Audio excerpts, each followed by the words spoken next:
Praise lord. అందరికీ వందనాలండి. దేవుని వాక్యంలోకి వెళదాం. సామెతల గ్రంథం 3వ అధ్యాయం 6వ వచనం నుండి 8వ వచనం వరకు చూసుకుందాం. సామెతలు 3వ అధ్యాయం 6వ వచనం నుండి 8వ వచనం వరకు చూసుకుందాం. దయచేసి ఎవరైనా చదివి వినిపించు.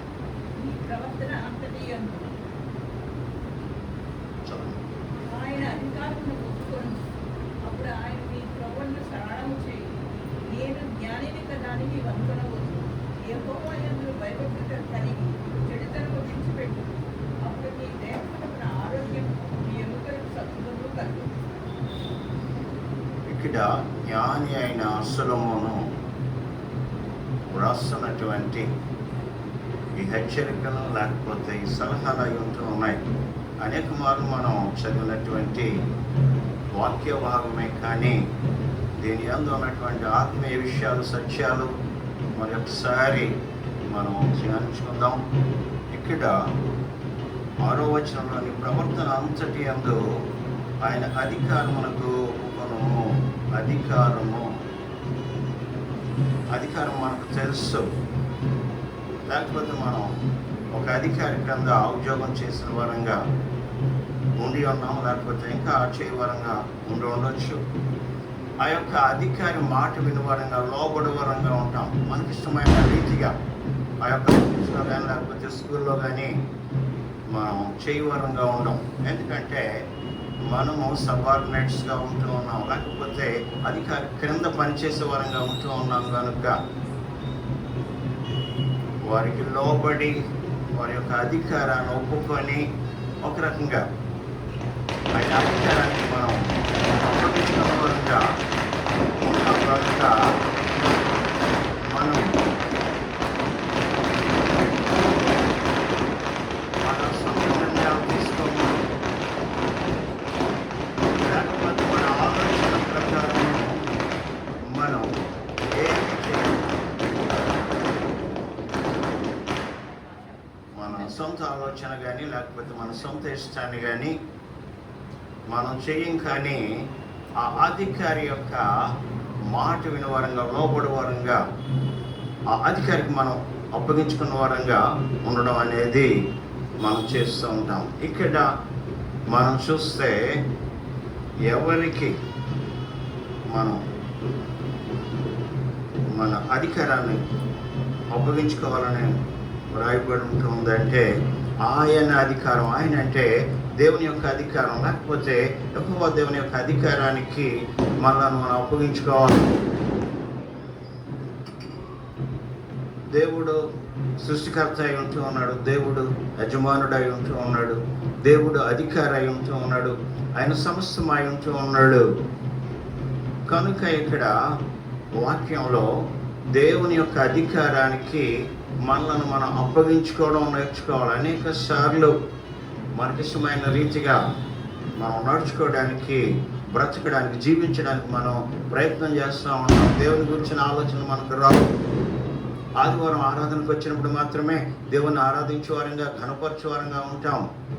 మన సమయంలో కొంత ఆ దినంలోనే వెచ్చించే వారంగా ఉంటాం. కానీ 6 దినాల్లో మరి ఆ విషయంలో ఏ విధమైనటువంటి లోబడేటటువంటిది కానీ, తగ్గింపు కానీ మనం కలిగి ఉండనటువంటి స్థితిలో మనం నడుచువారంగా ఉంటాం. కొన్ని ఉదాహరణలు చూద్దాం ఒకసారి. 1 సమూయేలు గ్రంథం 3:10. 1 సమూయేలు 3:10 ఒకసారి చూడండి. అక్కడ బాలుడైన సమూయేలును చూస్తాం. 1 సమూయేలు 3:10 చదవండి.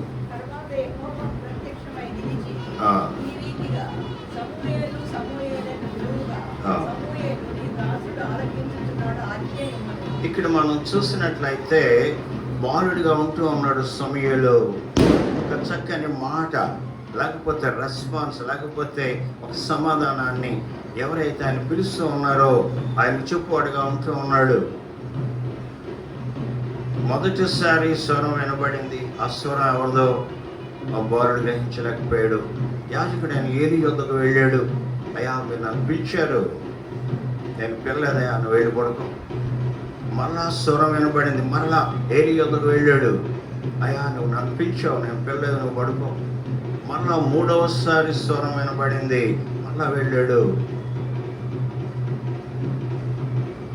మరి ఆ చిన్న పిల్లవాడు ఏంటి ఆయన పిల్లలేదని చెప్తా ఉన్నాడు. ఎందుకు నాకు ఈ స్వరం వినపడుతూ ఉంది, ఇది నేను దీనికి లోబడినక్కర్లేదు, పడుకుంటాను అనేటటువంటి రీతిగా ఆయన తలంచలేదు. ఆయన దీపం ఆర్పివేసి పడుకోవాల్సిన సమయం అది. దేవాలయంలో ఉంటూ ఉన్నాడు, యాజకుడు దూరంగా ఉంటూ ఉన్నాడు. అయినా సరే ఆ మూడవసారి స్వరం విన్నప్పుడు వెళ్ళి, అయ్యా, మీరు అనిపించారు దేనికి? అప్పుడు అర్థమైంది ఏలికి, ఇదిగో ఇంతో దేవుడు మాట్లాడుతూ ఉన్నాడు, ఇది దేవుని స్వరం అని ఎరిగినటువంటి ఆ యొక్క ఏలి చక్కనైన రీతిగా ఒక సలహా ఇస్తా ఉన్నాడు. ఈసారి నీకు కానీ ఆ స్వరం వినబడితే నీ దాసుడు ఆలకిస్తున్నాడు, ఆజ్ఞ అయ్యని చెప్పండి. అదే విధంగా చెప్తా ఉన్నాడు, నీ దాసుడు ఆలకిస్తున్నాడు, ఆజ్ఞ అయ్యి. ఇక్కడ మనం చూస్తే ఆయన లేకపోతే బాలుడైన ఆ సమూయేలు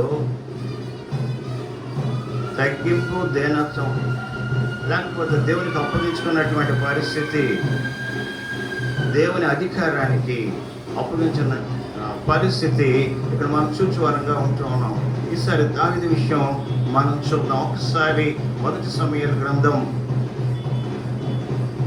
23వ అధ్యాయం 11వ వచనంకి వెళ్దాం.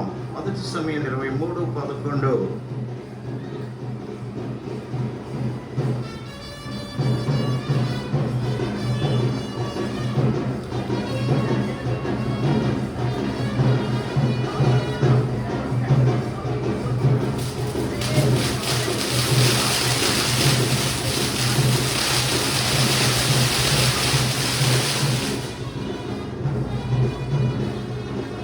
ఇక్కడ దావీదు ప్రార్థన చేస్తూ ఉన్నాడు. దావీదు ఆ ఫిలిస్తీన్ల దేశంలో కేయిలనేటువంటి స్థలంలో ఉంటూ ఉన్నాడు. ఆయన మనుషులు అక్కడ నివసిస్తూ ఉన్నారు. మొదట ఒక ప్రమాద పరిస్థితి వచ్చింది. ఆ ఫిలిస్తీన్లు వచ్చి ఆ కేయిల మీద పడి వారి యొక్క పంటనంతా కూడా, వారి యొక్క సొత్తునంతా కూడా దోచుకుని వెళ్ళేటటువంటిది వరప్రభులు చేస్తూ ఉన్నారు. దావీదు దేవుని యొద్దకు వెళ్ళాడు, ప్రార్థన చేస్తూ ఉన్నాడు. ఇక్కడ మనం చూసినట్లయితే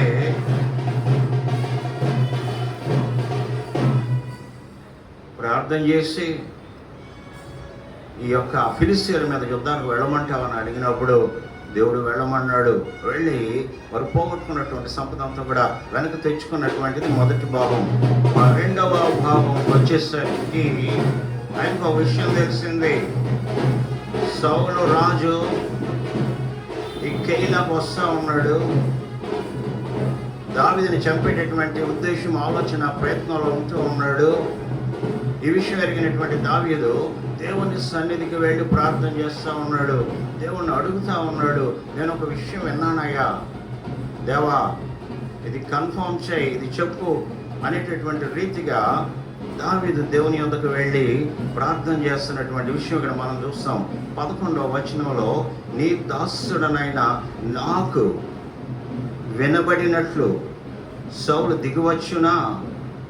ఇశ్రాయేలీయుల దేవా యెహోవా, దయచేసి నీ దాసుడనైన నాకు దానిని తెలియచేయమని ప్రార్థింపగా, నీ దాసుడనైన నాకు.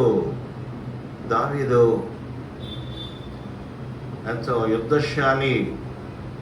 దావీదు బల పరాక్రమాలు కలిగిన వాడు. ఆయన గురించి వేరుగా మనం చెప్పుకోనక్కర్లేదు.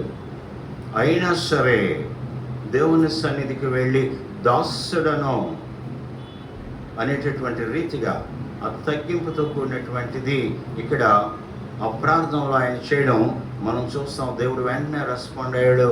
ఇదిగో ఆ సౌలు ఈ కేయిల మీదకి వస్తాడు, నిన్ను చంపుతాడు, లేకపోతే నిన్ను పట్టుకుంటాడని ఆ రెస్పాన్స్ రాగానే దావీదు అక్కడి నుంచి వెళ్ళిపోయినటువంటిది మనం చూస్తాం. ఇక్కడ దావీదు ఏమంటున్నాడు? నీ దాసుడను. అలాగే మరొక సందర్భం కూడా చూద్దాం. ఒకసారి ఆ 2వ సమూయేలు గ్రంథం 7వ అధ్యాయం 20వ వచనంలోకి వెళ్దాం. 2వ సమూయేలు 7:20.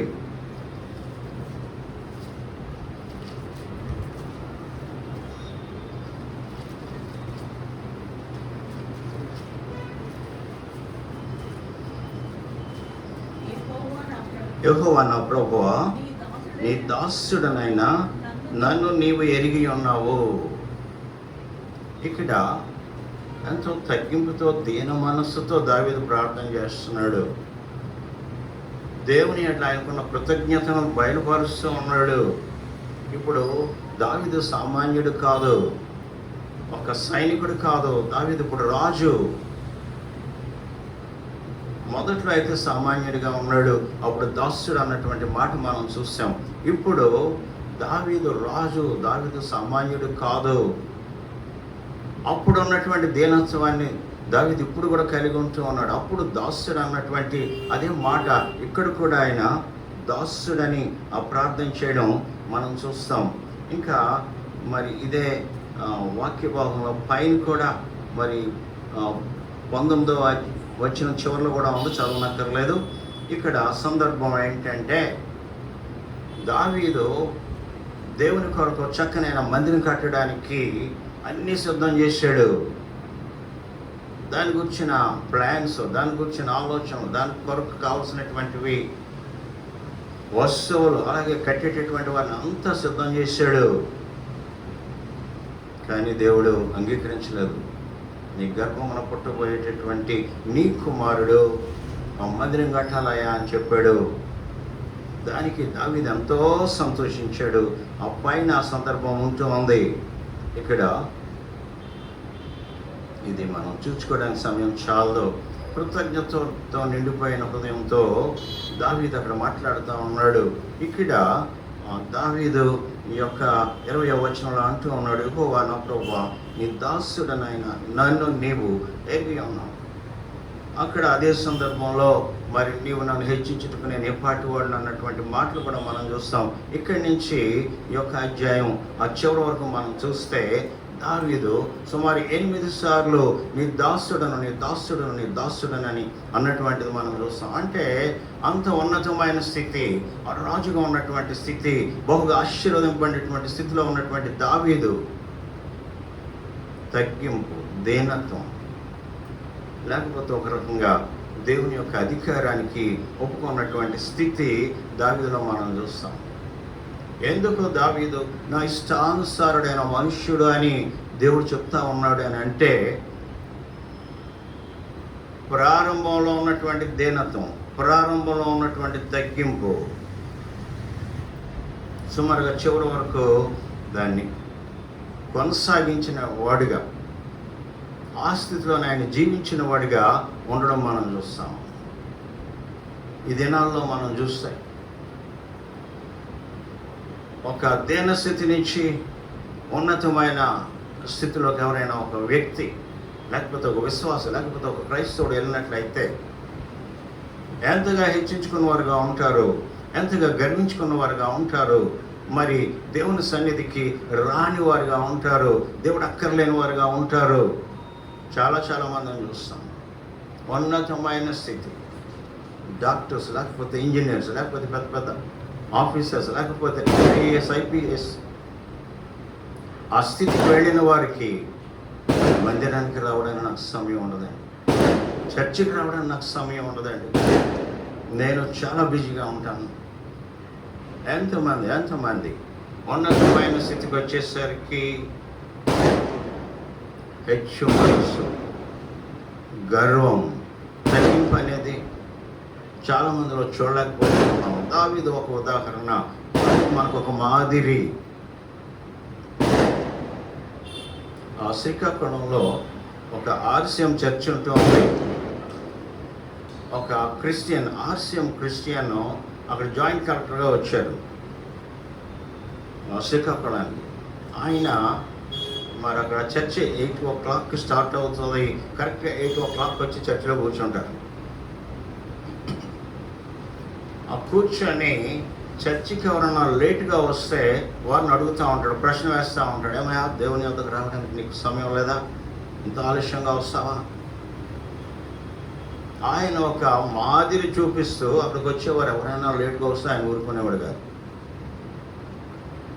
అంటే ఆయన అంత ఉన్నతమైన స్థితికి వెళ్ళిన, లేకపోతే ఆ యొక్క అధికారం కలిగిన వాడిగా ఉండిన, అన్ని పనులు పక్కన పెట్టి, జాయింట్ కలెక్టర్ అంటే ఎన్నో పనులు ఉంటాయి.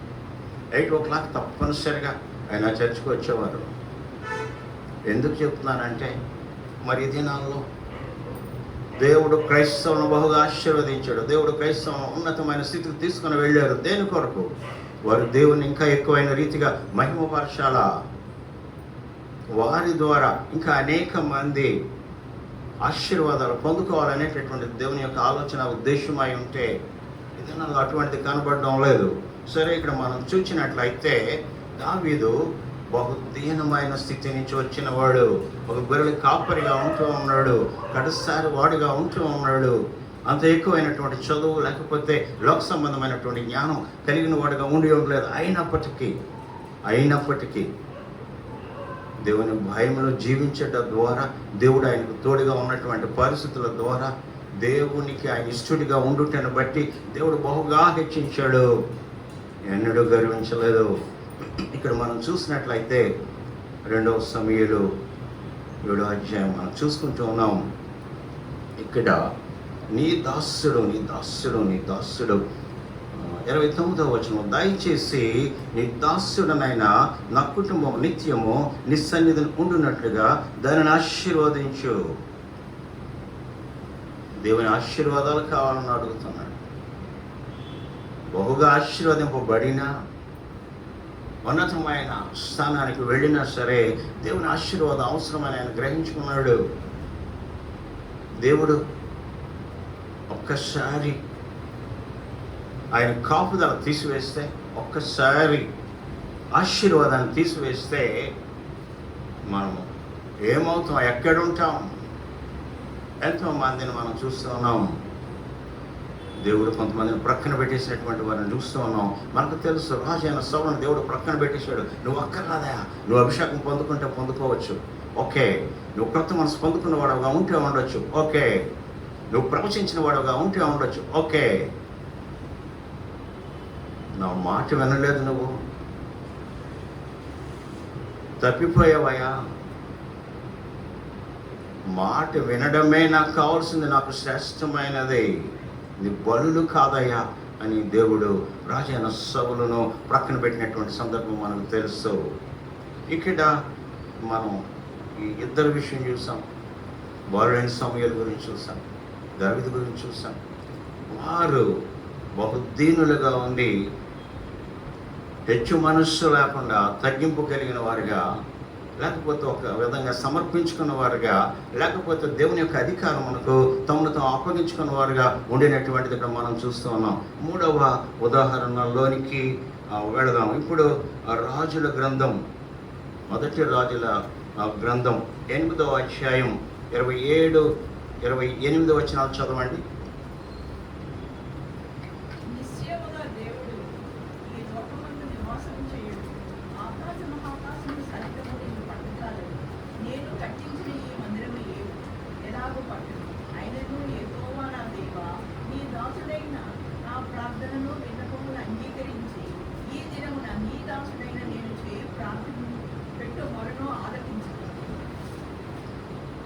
ఎంత దీనుడుగా జ్ఞాని అయిన సమూయేలు ఇక్కడ దేవుని ప్రార్థన చేస్తున్నాడో చాలా ఆశ్చర్యం వేస్తుంది. ఆయనకు దేవుడు ప్రత్యక్షతని ఇచ్చాడు, కళలో మాట్లాడారు, ఐశ్వర్యాన్ని ఇస్తా అన్నాడు, జ్ఞానం ఇస్తా అన్నాడు, అన్నీ ఇచ్చాడు. కానీ తన యొక్క దీనత్వాన్ని మాత్రం పోగొట్టుకోలేదు. ఉన్నతమైన స్థితి, ఆ దినములలో ఉన్న రాజులందరికంటే ఐశ్వర్యవంతుడు, ఆ దినములో ఉన్న ఆ రాజులందరికంటే జ్ఞాని అయిన వాడిగా ఉంటూ ఉన్నాడు. ఈ సమయంలో మరి యొక్క సొలొమోను చేసిన ప్రార్థన చాలా ఆశ్చర్యంగా ఉంటుంది. మొదటి రాజుల గ్రంథం 8వ అధ్యాయం 27, 28 వచనాల్లో ఆ చక్కని ఆ యొక్క మందిరం లేకపోతే ఆ ఏర్పాటును గురించినటువంటి విషయాలు ఇక్కడ సొలొమోనుకు తెలియచేయబడినప్పుడు ఆయన అంటూ ఉన్నాడు, నీ దాసుడనైన నా ప్రార్థనను విన్నపమును అంగీకరించి, నీ దాసుడనైనా. ఇలాగా ఈ క్రిందకు వెళ్ళి చూసి నేను లెక్క పెడితే 7 సార్లు సొలొమోను అంటూ ఉన్నాడు, నీ దాసుడు, నీ దాసుడు. మళ్ళా అంతకుముందు ఏమంటాడో తెలుసా? నీ దాసుడైన నా తండ్రి అయిన దావీదు అంటాడు. 25వ వచనంలో ఏమనుంటుంది? ఇశ్రాయేలీయుల మీద సింహాసన ఆసీనుడవగు వాడు నికుండక మానడని సెలవిచ్చితివి. నీవు నీ దాసుడను నా తండ్రియునగు దావీదునికి ఇచ్చిన వాగ్దానమును స్థిరపరచు. నీ దాసుడు నా తండ్రి కనుక దావీదు విషయంలో కూడా ఆయన అంటూ ఉన్నాడు, దావీదు నీ దాసుడు. ఇక్కడేమో క్రింద ప్రార్థన ఏమంటున్నాడు? నీ దాసుడునైనా నా ప్రార్థనను విన్నపమును అంగీకరించి. ఆ క్రిందకు అలా చదువుకొని వస్తే 7-8 సార్లు సొలొమోను కూడా నీ దాసుడు అన్నటువంటి ఆ మాట మనం చూస్తాం. రిచెస్ట్ కింగ్, వైజెస్ట్ కింగ్, ఆ దినాల్లో నెంబర్ 1గా ఉన్నటువంటి ఆయన దేవుని సముఖంలో మోకరించి దేవుని సన్నిధిలో ప్రార్థించేవాడిగా ఉంటూ ఉన్నాడు. దాసుడని ఒప్పుకుంటూ ఉన్నాడు. నీ అధికారం ఒప్పుకున్నవాడుగా ఉంటూ ఉన్నాను, నన్ను నేను నీకు సమర్పించుకున్నవాడుగా ఉంటూ ఉన్నాను, నన్ను నేను తగ్గించుకున్నవాడుగా ఉంటూ ఉన్నాను అనేటటువంటి రీతిగా అర్థాలు వచ్చేటటువంటి ఆ ప్రార్థన సొలొమోను చేసినటువంటిది ఇక్కడ మనం చూస్తాం. క్రొత్త నిబంధన గ్రంథంలోకి వచ్చేసరికి అక్కడ ఒక శతాధిపతి ఉంటాడు. ఆ శతాధిపతి యొక్క కుమారుడు చనిపోవడానికి సిద్ధంగా ఉంటూ ఉన్నాడు. ప్రభు యొద్దకు వచ్చాడు, ప్రభువును వేడుకున్నాడయా, దాసుడు చావడానికి సిద్ధంగా ఉన్నాడు, మీరు వచ్చి దాసుని స్వస్థపరచండి. అప్పుడు ఒక మాట అంటాడు. ఒక్కసారి లూకాసు వార్త 7వ అధ్యాయం 8వ వచనంలోకి వెళ్దాం. లూకా 7:8.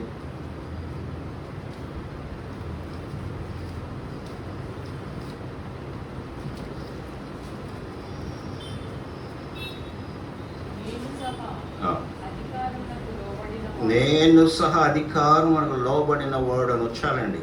ఇక్కడ అయ్యా నీ అధికారం నేను లోబడుతున్నాను.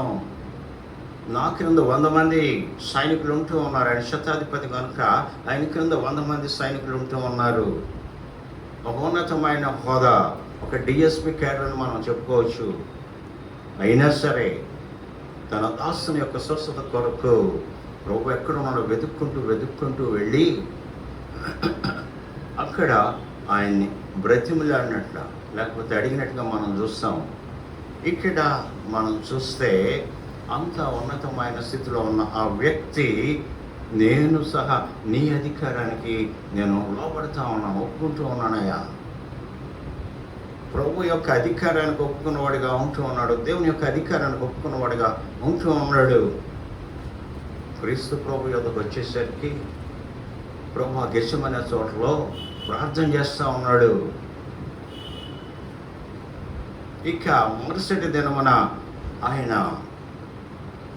ఆ యొక్క ప్రధాన యాజకునికి లేకపోతే ఆ సైనికులకు అప్పగింపబడేటటువంటి ఆ యొక్క సమయం అది.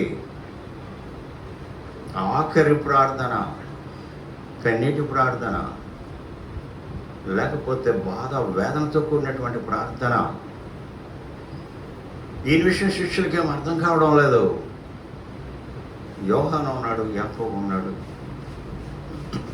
అలాగే పేతురు ఉన్నాడు. వాడికి ఏం అర్థం కావడం లేదు. ఎందుకో ప్రభు ఇక్కడ తీసుకొచ్చాడు, మమ్మల్ని మెలకుగా ఉండి ప్రార్థన చేయమన్నాడు. ఏం జరగబోతుందో వారికి తెలియదు. ఆయన మటుకు ఆయన ప్రార్థన చేసుకుంటాడు. ఆయనకి ఆ ప్రార్థన అనుకున్నారు. ప్రభు 2 సార్లు 3 సార్లు వచ్చి లేకపోవాల్సి వచ్చింది. ఒక గడి అయినా మేలుకొని ఉండలేరా?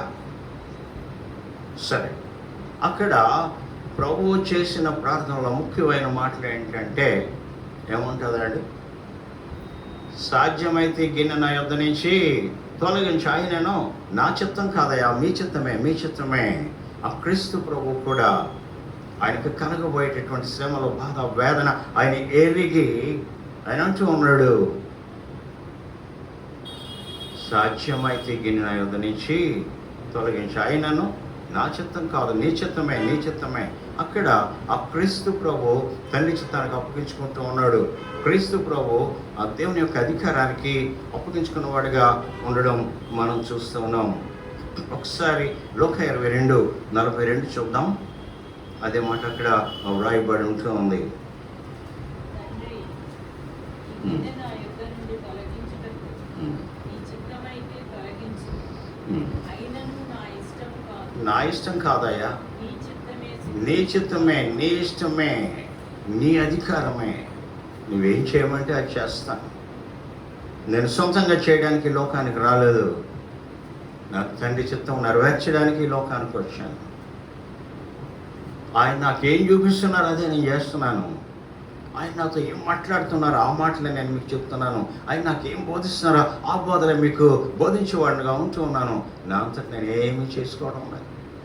ఒక రకంగా దేవుని యొక్క అధికారానికి ఆ క్రీస్తు ప్రభు కూడా అప్పగించుకున్నటువంటిది ఇక్కడ మనం చూస్తూ ఉన్నాం. సరే, మనం వాక్య భాగంలోకి వెళ్దాం. మన వాక్యంలోకి వెళ్దాం. సామెతలు 3:6 నీ ప్రవర్తన అంతటి యందు ఆయన అధికారమునకు ఒప్పుకో. ప్రవర్తన అంతటి యందు ఆయన అధికారానికి ఒప్పుకో. ఇది మనం చేయడానికి నేర్చుకోవాలా. మన సొంత ఆలోచన ప్రకారం మనం వెళ్ళడానికి ప్రయత్నం చేస్తాం. సొంత ఇష్టాన్ని జరిగించడానికి మనం ప్రయత్నం చేస్తాం. కానీ మరి ఈ విషయంలో దేవుని చిత్తం ఏమై ఉంటుంది, ఈ విషయంలో దేవుని యొక్క నడిపింపు ఏమై ఉంటుందని ఎన్నడూ కూడా ఒక అవకాశం కూడా దేవునికి ఇవ్వము. అది ప్రాముఖ్యమైనది కావచ్చు, ప్రాముఖ్యత లేనిదై ఉండొచ్చు. దేవునికి అవకాశమే ఉండదు. ప్రార్థన చేయవారంగా ఉన్నాం, దేవుని అడగని వారంగా మనం ముందుకు వెళ్ళిపోయే వారంగా ఉంటాం. ఇక్కడ నీ ప్రవర్తన అంతటి యందు ఆయన అధికారానికి ఒప్పుకో అంటే దాని అర్థం ఏంటంటే, ఎంతవరకు మన యొక్క జీవితాన్ని మనకిష్టమైన రీతిగా కట్టుకుంటూ ఉన్నాం, మన కుటుంబ జీవితాల్ని మనకిష్టమైన రీతిగా మనం కట్టుకున్న వారంగా ఉంటూ ఉన్నాం, మనం వెళ్తా ఉన్నాం. అయితే ఇప్పుడు ఏం చేయాలా? ఆయన అధికారానికి మనం అప్పగించుకోవాలి. ప్రభా, ఇంతవరకు నా యొక్క కుటుంబ విషయాలు కానీ, నా యొక్క వ్యక్తిగతమైన విషయాలు కానీ నేను నా సొంత నిర్ణయం చొప్పున, సొంత ఆలోచన, సొంత ఇష్టం చొప్పున జరిగించాను, కట్టుకున్నాను, నడిపించుకున్నాను. ఇప్పుడు నేను నీ అధికారానికి ఒప్పుకుంటూ ఉన్నాను. నన్ను నేను నీ చేతుల్లో పెట్టుకుంటూ ఉన్నాను. నన్ను నేను నీకు సమర్పించుకుంటూ ఉన్నానయ్యా. ఇక నా జీవితాన్ని నేను నడిపించుకోను, నా కుటుంబాన్ని నేను నడిపించుకోను, కానీ నీకు అప్పగిస్తూ ఉన్నాను. మనమే నడిపాము మన యొక్క వ్యక్తిగత జీవిత వాహనాన్ని. యాక్సిడెంట్స్ అయ్యాయి అంటే ఫిజికల్ యాక్సిడెంట్స్ కాదు, కుటుంబ విషయాల్లో ఫెయిల్ అయ్యాం, కుటుంబ విషయాల్లో నష్టాన్ని చవి చూసాం, వ్యక్తిగత జీవితాల్లో దేవుని ఆశీర్వాదాలు లేని వారంగా అయిపోయాం, వ్యక్తిగత జీవితాల్లో ఆయా రకములైన ఆ యొక్క తుఫాను అనేటటువంటి సమస్యలు తెచ్చిపెట్టుకున్నాం. కారణము నా సొంత ఆలోచన, కారణము నా సొంత ఇష్టము, కారణము మరి దేవుని విషయంలో నేను ఆలోచన లేకుండా ఉండి ఉన్నాను. ప్రభువా, ఇదిగో నీకు అప్పగిస్తూ ఉన్నాను. ఇంతవరకు ఈ జీవిత వాహనాన్ని నేను నడిపి నష్టపోయాను, శాపానికి గురయ్యాను, ఫెయిల్యూర్. నీకు అప్పగిస్తూ ఉన్నాను. ఇప్పుడు ఈ వాహనాన్ని మీరు నడిపించండి. ఈ యొక్క కారుకి ఇప్పుడు మీరు డ్రైవర్ అయ్యా, నేను వెనకాల కూర్చుంటాను. ఇంతవరకు మిమ్మల్ని వెనకాల కూర్చోబెట్టి నేనే డ్రైవ్ చేసుకుని వెళ్ళాను. నువ్వు ఒక్క మాట కూడా పలకలేదు, వద్దని చెప్పలేదు, చాలా సైలెంట్గా ఉంటూ ఉన్నావు, చాలా గమనించేవాడవుగా ఉంటూ ఉన్నావు. ప్రభువా, నేను చేసింది పొరపాటు. ఇప్పుడు మీరు డ్రైవింగ్ చేయండి, మీరు ఎక్కడ నడిపిస్తే నేను అక్కడికి వెళ్తాను. అక్కడ మనం చూసినట్లయితే కీర్తనలో 23వ అధ్యాయం, పచ్చిక గల చోట్ల ఆయన నన్ను వరుణ చేస్తాడు. ఎక్కడికి నడిపిస్తాడట? శాంతికరమైన జలముల యొద్దకు ఆయన నన్ను నడిపిస్తాడు. సమాధానకరమైన నెమ్మదితో కూడిన బిసైడ్ స్టిల్ వాటర్స్ అంటే వడివడిగా ప్రవహించేటటువంటి నదులు కాదు, వడివడిగా వెళ్ళేటటువంటి కాలువలు కాదు, కానీ చిన్న కోనేరు, లేకపోతే నెమ్మదిగా ఉన్నటువంటి ఏ విధమైనటువంటి డిస్టర్బెన్స్ లేకుండా ఉన్నటువంటి వాటి యొక్క నీటి యొద్దకు నువ్వు నన్ను నడిపిస్తావయ్యా. ఇక్కడ నీ ప్రవర్తన అంతటి యందు ఆయన అధికారానికి ఒప్పుకోవాలా. ప్రభువా నువ్వు నడిపించాయా, నువ్వు నడిపించు, ఈ స్టీరింగ్ నీకు ఇస్తున్నాను, నేను వెనక కూర్చుంటాను, నువ్వు ఎటు వెళ్ళినా దానికి అంగీకరిస్తాను. నువ్వు కష్టాల్లో నడిపించినా ఓకే, మరి ఆయా రకాలైనటువంటి నిందలు అవమానాలను పొందుకోవాల్సిన పరిస్థితి వచ్చినా ఓకే. అవన్నీ మన క్షేమం కోరి మన యొక్క విశ్వాసాన్ని వృద్ధి చేయడానికి, మనల్ని బలపరచడానికి కొన్నిసార్లు అటువంటి స్థలాలకు ఆయన మనల్ని నడిపించేవాడుగా ఉంటాడు. మనము ఆయన అధికారానికి ఒప్పుకోవడం అది ముఖ్యమైనదిగా మనం తీసుకోవాల్సి ఉంది.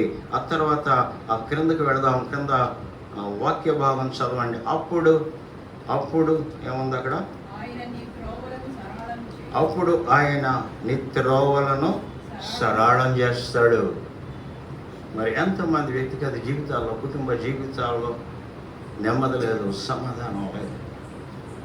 మన యొక్క మార్గములు వంకర మార్గాలుగా ఉన్నాయి, మన మార్గములు కరుకైనవిగా ఉంటూ ఉన్నాయి, మన మార్గములు ఎత్తు పల్లాలతో కూడినవిగా ఉంటూ ఉన్నాయి. మరి మన మార్గంలో ముండ్లు, గచ్చపొదలు, ఇటువంటి పరిస్థితి మన యొక్క మార్గంలో ఉంటూ ఉన్నాయి. అక్కడ ఎప్పుడైతే మనం మన యొక్క హృదయాన్ని, లేకపోతే మన యొక్క వ్యక్తిగత జీవితాలను, కుటుంబ జీవితాలని దేవుని అధికారానికి అప్పగించుకున్నప్పుడు ఆయన మొట్టమొదటి చేసేది ఏంటండి? మన త్రోవలను ఆయన సరళం చేస్తాడట, క్లియర్ చేస్తాడట. కొన్నిసార్లు పరిస్థితి వచ్చినప్పుడు ఏం చేయాలో మనకు అర్థం కాదు. ఏ డిసిషన్ తీసుకోవాలా, ఏ నిర్ణయం తీసుకోవాలా, ఏం చెప్పాలా, ఎటు వెళ్ళాలా అర్థం కాదు. కన్ఫ్యూజన్లో ఉంటాం. ఆయా రకరకాలైన ఆలోచన చేయవరంగా ఉంటాం. వారి యొద్దకు వీరి యొద్దకు వెళ్ళి అయ్యా ఇలా వచ్చిన పరిస్థితి ఏం చేయమంటారని అడిగే వరంగా ఉంటాం. మనము మన యొక్క ప్రవర్తన అంతటిని ఆయన అధికారానికి ఒప్పుకున్నట్లుగా ఉంటే మన మార్గమును ఆయన సరళం చేస్తాడు. దుఃఖంలో ఉన్నవారు, కన్నీటిలో ఉన్నవారు, వ్యాధి బాధలతో ఉన్నవారు, కష్ట నష్టాలతో ఉన్నవారు, వారి యొక్క జీవితంలో విసిగి వేసారిపోయిన వారు, లేకపోతే కృంగిన వారుగా, నిస్పృహలో ఉన్నవారుగా ఉన్నటువంటి వారందరినీ కూడా ఆయన సరిచేయవాడుగా, బాగు చేయవాడుగా, ఆదరించేవాడుగా, వారి యొక్క కన్నీటిని తుడిచిపోయేవాడుగా ఆయన ఉంటూ ఉన్నారు. ఎప్పుడైనా మనం మన యొక్క వ్యక్తిగత జీవితాలని ఆయన అధికారానికి మనం అప్పగించుకోవడానికి ఇష్టపడుతూ ఉన్నామా? ఇష్టపడే వారంగా ఉంటే ఆయన మన త్రోవలను సరళం చేస్తాడు, క్లియర్ చేస్తాడు. ఆ విధమైనటువంటిది చేయడం అనేది కష్టమే, కానీ చేయడానికి మనం ప్రయత్నిస్తాం. గొప్ప నెమ్మది, సంతోషం, ఆనందాన్ని మనం పొందుకోగలం. మనం అన్ని విషయాల్లో కూడా క్షేమముగా ఉండేటటువంటి కృపను దేవుడు ఇచ్చేవాడుగా ఉంటూ ఉన్నాడు. తర్వాత ఇంకా క్రిందికి వెళదాం. క్రిందికి వెళదాం. అక్కడ ఏముందంటే, నేను జ్ఞానిని కదా అని నీవు అనుకోవద్దు. నాకెవరు చెప్పక్కర్లేదండి, నాకు అన్నీ తెలుసు, నాకెవరు చెప్పనక్కర్లేదు. ఇది చాలా ప్రమాదకరమైనటువంటిది. ఇది ఒకరికొకరు హెచ్చించుకోవడం. ఎవరు సలహా తీసుకోరు, ఎవరికి చెప్పరు. కొన్ని వాళ్ళు చేసేస్తూ ఉంటారు.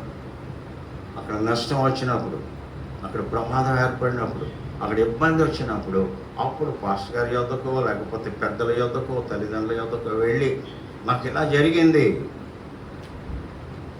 ఇక్కడ మనం చూసినట్లయితే నేను జ్ఞానిని కదా అని నీవు అనుకోనవద్దు. ఒక్కసారి రోమిలకు రాయబడిన పత్రిక 12వ అధ్యాయం 16వ వచనం చూద్దాం. 12:16.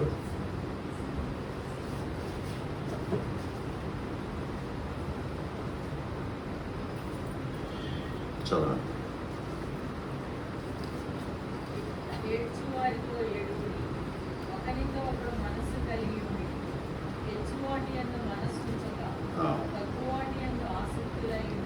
తక్కువ వాటి యందు ఆసక్తులై ఉండుడి, హెచ్చు వాటి యందు మనస్సు ఉంచక. తక్కువ వాటి యందు ఆసక్తులై ఉండుడి. నేను జ్ఞానిని కదా అని అనుకోవద్దు. సొలొమోను ఆయన దేవుణ్ణి ఏం అడిగాడు? ఐశ్వర్యం అడగలేదు, డబ్బు అడగలేదు. దేవా, ఈ దేశంలో ఎంతోమందిని ప్రజలు ఉన్నారు, వారందరికీ న్యాయం చేయగలిగినటువంటి జ్ఞాన వివేకాలు నాకు దయచేయి, చాలు, ఇంకేమొద్దు, ఏమొద్దు. జ్ఞానం అడుగుతున్నాడు, వివేకం అడుగుతూ ఉన్నాడు. జ్ఞానం కావాలా దేవా, నాకు జ్ఞానం కావాలా. మరి ఆయన నేను జ్ఞానిని అని అనుకోలేదు. జ్ఞానం లేని వాడినిగా, బుద్ధిహీనుడిగా ఉన్న బాలుడు అని అంటూ ఉన్నాడు. నాకు సరిపడిన జ్ఞానం లేదా అని అడుగుతున్నాడు. ఎంతమంది వారికి ఉన్న కొద్దిపాటి జ్ఞానంతో, లేకపోతే వారికి తెలిసినటువంటి కొన్ని విషయాలను బట్టి వారు హెచ్చించుకున్నవారుగా, లేకపోతే గర్వించేవారుగా ఉండినటువంటిది మనం చూస్తాం. హెచ్చు మనస్సు ఉండకూడదు అనేటటువంటిది భక్తుడైన పౌలు వ్రాస్తూ ఉన్నాడు. మరొక వచనం కూడా చూద్దాం. ఇర్మియా గ్రంథం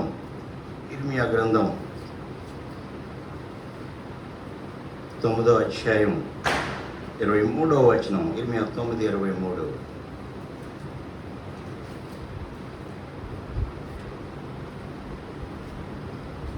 యెహోవా ఇలాగు సెలవిచ్చుచున్నాడు, జ్ఞాని తన జ్ఞానం బట్టి, శూరుడు తన సౌర్యమును బట్టి అతిశయముపడు, ఐశ్వర్యవంతుడు తన ఐశ్వర్యమును బట్టి అతిశయముపడు.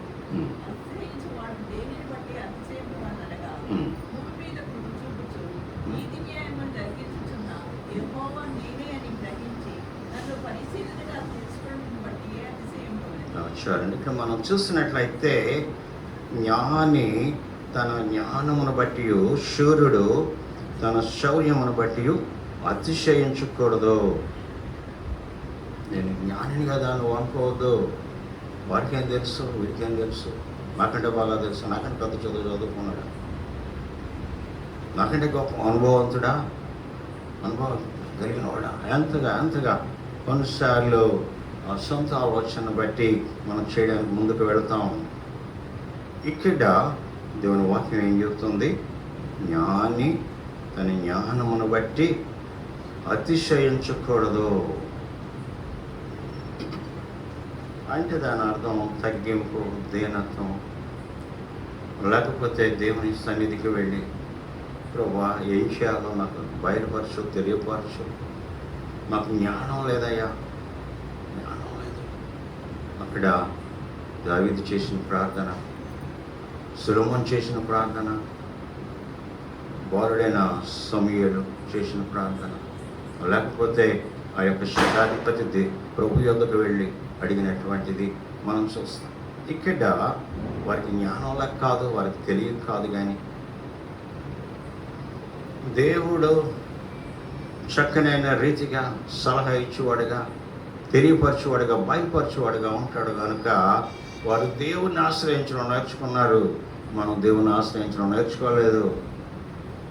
మాకన్నీ తెలుసు, నేను జ్ఞానిని కదా అని నీవు అనుకోనవద్దు. క్రిందకు వెళ్ళిపోదామండి.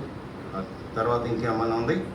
యెహోవా యందు భయభక్తులు కలిగి, ఇక్కడ మన మూలవాక్యం సామెతలు 3:7 వచనం ఏముంది? నేను జ్ఞానిని కదా అని నీవు అనుకోనవద్దు. ఆ తర్వాత ఏమన్నా ఉంది? యెహోవా యందు భయభక్తులు కలిగి చెడుతనమును విడిచిపెట్టము. యెహోవా యందు భయభక్తులు ఉంటాయి, మనకి చెడుతనం కూడా జరిగించేవారంగా ఉన్నాం. రెండు ప్యారలల్గా వెళ్తూ ఉంటాయి. ఆ రైలు పట్టాలు అలాగూ మరొక దాని ప్రక్కన ఒక వెళ్తూ ఉంటుందో అలాగే వెళ్తూ ఉంటుంది. అనేక మంది క్రైస్తవ జీవితాల్లో ఇదే కనబడుతూ ఉంటుంది. ఆదివారం వచ్చేసరికి ఎంత భక్తి, ఆదివారం వచ్చేసరికి ఎంత చక్కనైన ఆ సమయాన్ని పాటించేవారుగా ఉంటారు. ఆదివారం వచ్చేసరికి కానుకలు వేసేవారుగా ఉంటారు, చాలా భక్తిని ప్రదర్శించేవారుగా ఉంటారు. కానీ రహస్య జీవితాలు ఉంటాయి. హృదయంలో ఎన్నెన్నో రిజర్వేషన్స్ కలిగిన వారుగా ఉంటారు. ఇది నేను విడిచిపెట్టలేను, ఇది నేను చేయకుండా ఉండలేను. ఆదివారం ఆ 2 గంటల్లో ఎక్కువైంది భయభక్తులు కలిగి ఉండడం. మిగిలిన 6 దినాలు కూడా అచ్చడితనంలో నడుచువారుగా జీవించేవారుగా ఉంటారు. రహస్యంగా చెడు అలవాట్లు ఉంటాయి. కైని గుట్టకాలు, లేకపోతే మరి ఇంకా రకరకాలైన మరి త్రాగుడు వేషణము, ఇంకా ఏవేవో ఉంటాయి. బయటికి మాత్రం పైగా నేను ఎప్పుడు ఆదివారం చర్చ్ మాత్రం మానండి. నాకు దేవుడు అంటే చాలా ఇష్టం, దేవుడు అంటే చాలా చాలా నమ్మకం, దేవుడు అంటే అంత భయమో నాకు. అవును, ఆదివారం చర్చికి రాకపోతే ఏదో నష్టం కలుగుతుందని ఆ విధమైన భయం కలిగి ఉండవచ్చు. కానీ ఇక్కడ దేవుని వాక్యం చెప్పేది ఏంటంటే, నీకు దేవుని యందు భయం ఉన్నదని అంటే నీ యొక్క వ్యక్తిగత జీవితంలో చెడుతనం విడిచిపెట్టిన వాడవుగా నీవు ఉండాల. ఒకసారి సామెతలు 8:13 వచనం చూద్దామండి. సామెతలు 8:13.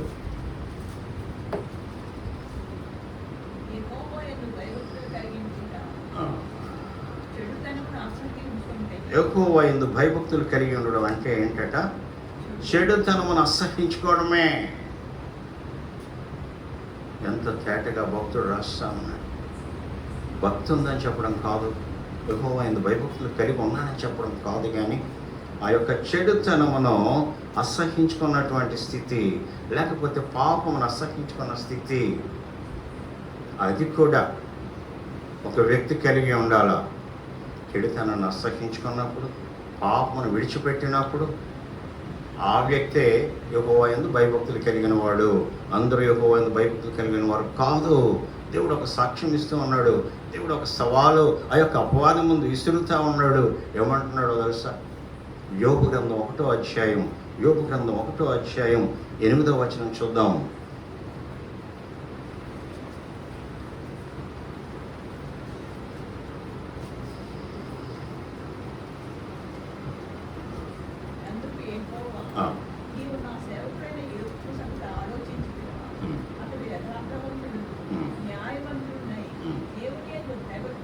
దేవుని యందు భయభక్తులు కలిగి, అక్కడ ఏముందో చూడండి, చెడుతనమును విసర్జించిన వాడు.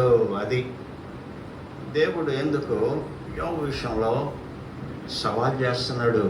ఎవరితో సవాలు? అపవాదితో సవాలు. దేవునికి యోబు అంటే చాలా చాలా నమ్మకం, యోబు అంటే చాలా చాలా ఇష్టం. ఎందుకంటే దేవుని యందు భయభక్తులు కలిగి ఉన్నాడు. అంతేకాదు, చెడుతనమును విసర్జించిన వాడు, అసహించుకున్నవాడు. చెడుతనమును ఎవరు అసహించుకుంటారో, ఎవరు విడిచిపెడతారో వారే యెహోవా యందు భయభక్తులు కలిగిన వారండి. అది నిర్వచనం. మనం ఇవేమి కూడా ఆలోచించాం. ఆదివారం రావడమే భక్తి అనుకుంటున్నాం, ఉపవాసం ప్రార్థన చేయడమే భక్తి అనుకుంటున్నాం, దేవునికి కానుకలు అర్పించడమే భక్తి అనుకుంటూ ఉన్నాం. కానీ ఆ చెడుతనం సంగతి ఏంటి? నీ అబద్ధాల సంగతి ఏంటి? నీ రహస్య జీవితం సంగతి ఏంటి? నువ్వు దాచిపెట్టినటువంటి ఆ పాపం సంగతి ఏంటి? నువ్వు రహస్యంగా తీసుకున్నటువంటి ఆ చెడు వ్యసనములు సంబంధించిన వాటి గురించి ఏంటి? అవన్నీ కూడా దాచిపెడతాం. ఎవరికి చెప్పం, భార్యకి చెప్పం, భర్తకు చెప్పం, పిల్లలకు చెప్పం. ఆ సమయానికి ఎక్కడికో వెళ్తారు, ఏవేవో వారు వచ్చేవారుగా ఉండడం.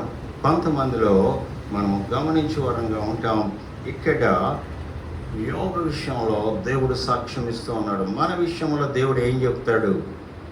దావీదు నా ఇష్టానుసారుడైన మనుష్యుడు, నా ఉద్దేశాలన్నీ కూడా నెరవేరుస్తాడు. యోబుని చూసావా? నువ్వు యొక్క లోకమంతా తిరిగి వచ్చాను అంటున్నావు. యోబుని చూసావా? యోబుని కూడా చూసింది అపవాది, చూడకుండా ఉండి ఉండలేదు. అపవాది లోకంలో అందరిని చూస్తూ ఉంటాడు, గమనిస్తూ ఉంటాడు, ఎవరిని వదలడు. చనిపోయే వరకు కూడా వాడిని ఏదో ఒక రకంగా ఏదో ఒక శోధనలో పడేసి దేవుడి నుంచి దూరపరిచేటటువంటి ప్రయత్నంలోనే వాడు ఉంటాడు. దేవుడు కూడా మనం గమనిస్తున్నాడు, దేవుడు కూడా మనం చూచేవాడుగా ఉంటూ ఉన్నాడు. మనం అందరము దేవునికి తెలుసు, అలాగే అలాగే మనం అందరం కూడా సాతానుకు అపవాది కూడా తెలుసు. అవును చూశానులే, యోగ సంగతి చెప్తున్నావు, కానీ ఆయన ఇంటి చుట్టూ కంచె వేసావు, ఆయన ఇంటి వారి చుట్టూ కంచె వేసావు, ఆయన సమస్తం చుట్టూ కంచె వేసావు కనుక ఆయన నీ యందు భయభక్తులు కలిగి ఉన్నాడయ్యా. ఒకసారి కంచె తీసిపారే, ఆయన సంగతి ఏదో నువ్వు చూడొచ్చు. చూసారా, యోబుని చూశాడు అపవాది, దేవుడు కూడా చూశాడు. దేవుడు యోబు విషయంలో సవాలు విసురుతూ ఉన్నాడు. మన విషయంలో దేవుడు సవాలు విసరగలడా? అక్కడ ఆ యొక్క మరి జకరియా ఎలిజబెత్ విషయంలో ఎంత మంచి మాటలు రాయబడి ఉన్నాయండి. సకలమైన న్యాయ విధులు చెప్పుకునే వారు, నడుచుకునే వారుగా ఉంటూ ఉన్నారు. దేవుని సాక్ష్యం కావాలండి, మనుషులు కాదు. మనుషులకు సగమే తెలుస్తాయి, 50% మనుషులకు తెలుస్తుంది, కానీ ఆ 50% అందరికీ తెలియదు. దేవునికి 100% తెలిసిపోతూ ఉంటుంది. వాళ్ళు ఒక వృద్ధులైనప్పటికి కూడా ఎలాగో వారి యొక్క విశ్వాసాన్ని అంతవరకు కాపాడుకున్నారో అర్థం కాదు. చాలామంది రక్షణ పొందుకుంటారు, రక్షణ పొందుకున్న ప్రారంభ దినాల్లో బాగా ఉంటారు, 1 సంవత్సరం పాటు దేవుని యందు భయం కలిగి నడిచేవారుగా ఉంటారు, అన్ని విషయాల్లో చాలా క్రమశిక్షణ కలిగిన వారుగా ఉంటారు. కానీ సంవత్సరంలో గడుచుకోలది క్రమముగా దేవుని యందు ఆశ తగ్గిపోద్ది, దేవుని అందరూ భయభక్తులు పోగొట్టుకున్న వారుగా ఉంటారు. ఇక్కడ మరి జకరియా ఎలిజబెత్కు వచ్చిన ఆ సాక్ష్యం ఎంత గొప్పదండి. బహుశా మరి సుమారు 80 సంవత్సరాల ప్రాయం వచ్చేసి ఉంటుంది, 75 వచ్చేసి ఉంటాయి. ఎలా విశ్వాసాన్ని కాపాడుకున్నారు మనకు అర్థం కాదు. మనం ప్రతిదినం కూడా విశ్వాస జీవితాన్ని కాపాడుకోవడంలో అనేక రకాలుగా మనం పడిపోయి లేస్తూ ఉన్నాం. ఆ యొక్క జకరియా ఎలిజబెత్ భక్తి జీవితం, జకరియా లేకపోతే ఆ యొక్క దూత పంపబడినటువంటిది మనం చూస్తాం. సరే, ముందుకెళ్ళిపోదాం, సమయం అయిపోతుంది. యెహోవా యందు భయభక్తులు కలిగి చెడుతనాన్ని విడిచిపెట్టాలి అని చెప్పబడుతున్నాం. క్రిందకి వెళదాం. క్రింద ఇంకేమైనా ఉందండి? అప్పుడు నీ దేహమునకు ఆరోగ్యమును, నీ ఎముకలకు సత్తువయ్య కలుగును. 40 సంవత్సరాలు వచ్చేసరికే ఏమండి ముడుకలు అరిగిపోతున్నాయి. ఏమండి ఎముకలు అరిగిపోయి అంటారు డాక్టర్ గారి దగ్గరికి వెళ్తే. నేను ఎప్పుడో ఒక 10 years బ్యాక్ ముడుకలు నొప్పి పెడుతున్నాయండి అని బోన్ స్పెషలిస్ట్ దగ్గరికి వెళ్ళాను. వెళ్తే ఆయన చూశాడు, మీకు ఇది అరిగిపోయిందండి, మీకు మోకాలు, కుడి కాలు మోకాలు అరిగిపోయింది, ఆ స్టెరాయిడ్ ఇంజెక్షన్ ఇవ్వాలి మీకు, దీనికి ట్రీట్మెంట్ లేదు, లేకపోతే ఆపరేషన్ చేయించుకోవాలండి. నేను స్టెరాయిడ్ ఎక్కించుకోలేదు, ఆపరేషన్ చేయించుకోలేదు. ఇప్పటికి ఆయన చెప్పి 15 సంవత్సరాలు అయింది. కనుక ఈ దినాల్లో మనం చూసినట్లయితే 40 సంవత్సరాలు పైబడిన వారికి షుగర్ అంటున్నారు, బీపీ అంటున్నారు, ఎముకలు అరిగిపోయి అంటున్నారు, ముడుకులు అరిగిపోయి అంటున్నారు, నడవలేకపోతున్నాను అంటారు, ఎన్నెన్నో చెప్తా ఉన్నారు. చాలా ఆశ్చర్యం. ఇక్కడ మనం చూసినట్లయితే మన దేహానికి ఆరోగ్యం కావాలంటే ఇక్కడ దేవుడు ఒక రహస్యాన్ని చెప్తున్నాడు. మన యొక్క ఎముకలు సత్తువ కలగాలంటే దేవుడు ఒక సీక్రెట్ చెప్తా ఉన్నాడు. ఏంటంటున్నాడు అండి? యెహోవా యందు భయభక్తులు కలిగి చెడుతనాన్ని విడిచిపెట్టము. అప్పుడు అంటే దానికి లింక్ ఉంది. అప్పుడు నీ దేహమునకు ఆరోగ్యమును, నీ ఎముకలకు సత్తువయ్య కలుగును. ఎందుకు ఎముకలు బలహీనం అయిపోతున్నాయి? ఎందుకు దేహంలో అనారోగ్యం, జబ్బులు, రోగాలు ఎందుకు వస్తూ ఉన్నాయి? కొంతమందికి కావాలని తెచ్చుకుంటారు. స్మోకింగో, లేకపోతే డ్రింకో, లేకపోతే మరి డ్రగ్స్కి ఎడిక్ట్ అయిన వాళ్ళు, వారి యొక్క శరీరమును పాడు చేసుకునే వారుగా ఉంటూ ఉన్నారు. వారు వ్యాధులు, జబ్బులు తెచ్చుకునే వారుగా ఉంటూ ఉన్నారు. సరే, ఇక్కడ మనం చూసినట్లయితే ఆరోగ్యం మరలా తిరిగి పొందుకోవాలనంటే, ఆ యొక్క ఎముకలకు బలము సత్తువ కలగాలంటే ఏం చేయాలండి? చెడుతనాన్ని విడిచిపెట్టి యెహోవా యందు భయభక్తులు కలిగి ఉంటే సరిపోతుందని ఇది దేవుని యొక్క సూత్రము. దేవుడు చెప్పుచున్న మాట అయి ఉంటుంది.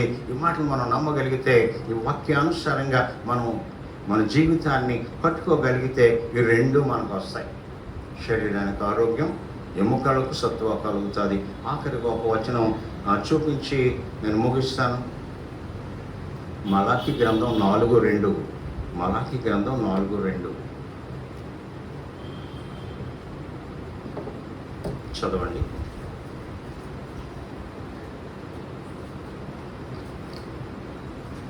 అయితే నా నామమును భయభక్తులు గలవారు మీకు నీతి సూర్యుడు ఉదయించును. అతని రెక్కల ఆరోగ్యం కలుగచేయడు కనుక మీరు బయలుదేరి రొప్పిన దూడలు గంతులు వేయుటకు గంతులు వేయుడు.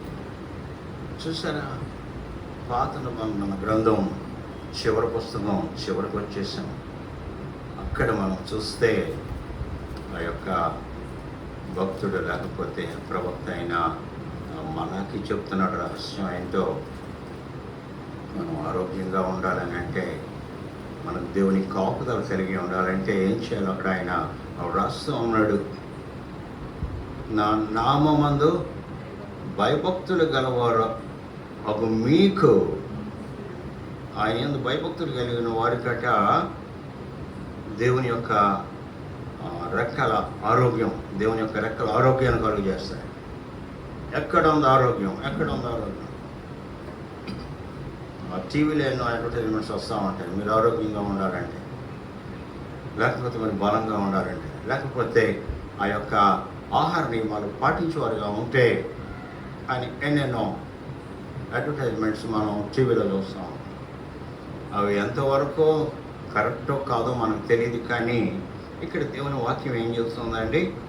అతని రెక్కల ఆరోగ్యము కలుగ చేయను గనుక మీరు బయలుదేరి ప్రభువైన దూడల గంతులు వేయినట్లు గంతులు వేయుదురు. ముడకల నొప్పులు ఉన్న వాళ్ళందరూ గంతులు వేస్తారు. ముడకల నొప్పులు నడవలేక కాళ్ళు ఇచ్చుకొని వెళ్తున్నాం. పరిస్థితిలాగా అయిపోయింది. అయితే ఇక్కడ దేవుని వాక్యం ఏం చెప్తుంది? నా నామమందు భయభక్తులు కలిగి ఉంటే అతని రెక్కలు మీకు ఆరోగ్యాన్ని కలుగు చేస్తాయి. సరే, మనం మరో వాక్యానికి వెళ్ళిపోదాం, సమయం అయిపోయింది. ఇక్కడ భక్తుడైన సొలొమోను ఏమంటున్నాడు? నా ప్రవర్తన అంతటి యందు ఆయన అధికారానికి ఒప్పుకోవాలి. ప్రభువా, ఇంతవరకు మరి నేను నా సొంత ఇష్టాన్ని, నా యొక్క జీవితానికి నేనే అధికారిగా, నేనే నా యొక్క వాహనం నడిపిన వాడిగా ఉంటూ ఉన్నాను. అలా కాదు, నీ అధికారాన్ని ఒప్పుకుంటూ ఉన్నాను. ఇక నన్ను నేను నీకు సమర్పించుకొని నిశ్చేతగా ఒప్పించుకుంటూ ఉన్నాను. నీవే నా యొక్క వ్యక్తిగత జీవితాన్ని, కుటుంబ జీవితాన్ని నీవు నడిపయ్యా అని ఆయనకు మనం చెప్పవలసి ఉంటుంది. తర్వాత అది మనం ఎప్పుడైతే చేస్తామో మన త్రోవలన్నీ సరళమైపోతాయి.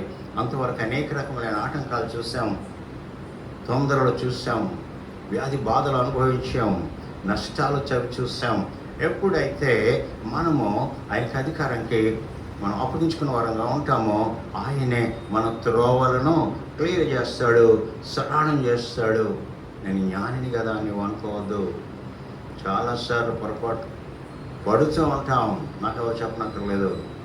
కానీ దేవుని యొద్దకు వెళ్ళండి, దేవుని సలహా పాటించండి, దేవుని అడగండి. ఆయన మాట్లాడేవాడుగా ఉంటాడు, సలహా ఇచ్చేవాడుగా ఉంటాడు. తర్వాత ఇంకేమన్నా ఉంది? చెడుతనం విడిచిపెట్టి యెహోవా యందు భయభక్తులు కలిగి ఉండండి. చెడుతనం కలిగి యెహోవా యందు భయభక్తులు కలిగి ఉండడం అస్సరైనటువంటిది కాదు. మనకు ఆరోగ్యం కావాలనన్నా, మన ఎముకలు బలపడాలన్నా ఏం చేయాలా? యెహోవా యందు భయభక్తులు కలిగి చెడుతనాన్ని విడిచిపెట్టాలని ప్రార్థన చేస్తాం. మా దేవ, మా ప్రభువా, నీ వాక్యం ద్వారా మా అందరితో మీరు మాట్లాడారయ్యా, వందనాలు, స్తోత్రాలు. మరి ఆ యొక్క బాలుడైన సమూయేలు నీ దాసుడని చెప్పాడు. దావీదు నీ దాసుడని అన్నాడు. మరొకసారి దాసుడని. రాజు అయిన సొలొమోను జ్ఞాని అయినప్పటికీ, ఐశ్వర్యవంతుడైనప్పటికీ తగ్గింపుతో నీ దాసుడని అంటూ ఉన్నాడు. ఆ యొక్క శతాధిపతి అంత ఉన్నతమైన స్థితిలో ఉన్నప్పటికీ ప్రభు యొద్దకు వచ్చి నేను సహా అధికారానికి లోపడుతున్నానయ్యా అని అన్నాడు. అలాగే ప్రభు నీవు కూడా అగస్యమనే తోటలో మీ చిత్తమైతే గిన్నె నా యొద్ద నుంచి తొలగించండి, అయినా నా చిత్తం కాదు నీ చిత్తమే, నీకు ఇష్టమైతేనే క్రీస్తు ప్రభు కూడా దేవునికి అప్పగించుకున్నాడు, దేవుని చిత్తానికి అప్పగించుకున్నాడు. మరి యెహోవా దేవుణ్ణి అధికారిగా ఆయన అంగీకరించి ఉన్నాడు. అవును తండ్రి, అనేక మార్లు మాలో ఉన్న హెచ్చు మనసు, అనేక మార్లు లోబడిన స్థితి ఉండుట వలన ప్రభువా ఇప్పటికే ఎంతో నష్టాన్ని, ఎన్నో సమస్యలు తెచ్చుకున్న వరంగా ఉన్నామయ్యా. మా తండ్రి, ఇప్పుడైనా ఈ దినమైనా లోతుగా ఆలోచన చేసి ప్రార్థించి మమ్మల్ని మేము నీ చేతులకు అప్పగించుకునేట ద్వారా, అంతేకాదు చెడుతనమును విడిచిపెట్టి ఎందు భయభక్తులు కలిగిన వారిని, అలాగే తండ్రి మా శరీరమున ఆరోగ్యము, మా ఎముకలకు సత్వం దయచేయమని యేసు నామం పేరట వేడుకొంచు ఉన్నాను తండ్రి. ఆమేన్.